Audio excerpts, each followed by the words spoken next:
Hey, I'm back. So I said I would do the 30-day challenge, and I did. After day 21, I noticed a difference and that I'm not afraid anymore to be on camera. I've been still showing up on Instagram and posting, but just about some self-care days. And I think that's a really good place to really recognize within ourselves is when we are expanding, we can also retreat in a healthy way and take some self care. There's nothing wrong with that. So I was still showing up, still posting on my Instagram. And today I wanted to follow up with if you grew up in a high controlling religion, you may have learned something very early on, which is how to disconnect from your own emotions and your own needs. Because in environments like that, we learned that emotional safety came from being self contained.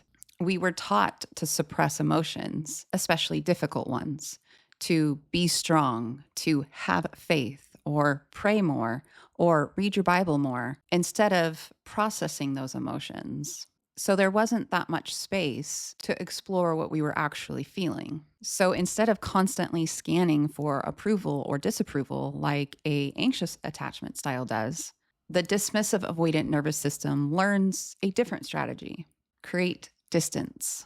So distance from emotions, from conflict, or from vulnerability.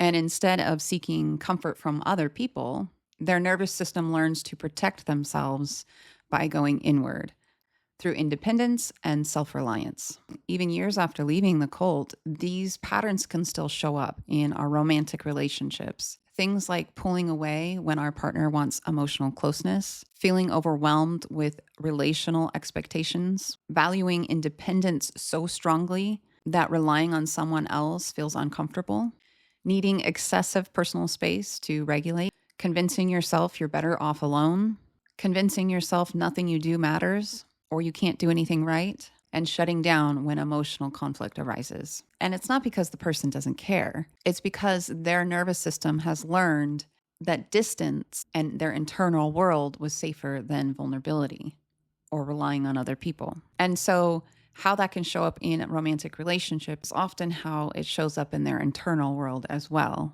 Instead of constantly scanning for outside reassurance, like anxious, preoccupied, the dismissive avoidance inner dialogue can sound like, I can just handle this on my own. I don't need anything from anyone. My feelings are overwhelming to me, so they're going to be overwhelming to my partner as well. I can't make anyone happy anyway. No one can be trusted. And while self-reliance can look like strength on the outside, sometimes it's just a protective strategy. But in small doses, little by little, we can teach our nervous system that we can stay independent and have our autonomy while also having safe connection all in one. Tomorrow, I will talk about my favorite attachment style, which is fearful avoidant, which I think a lot of people actually fall under when raised in a high controlling religious group.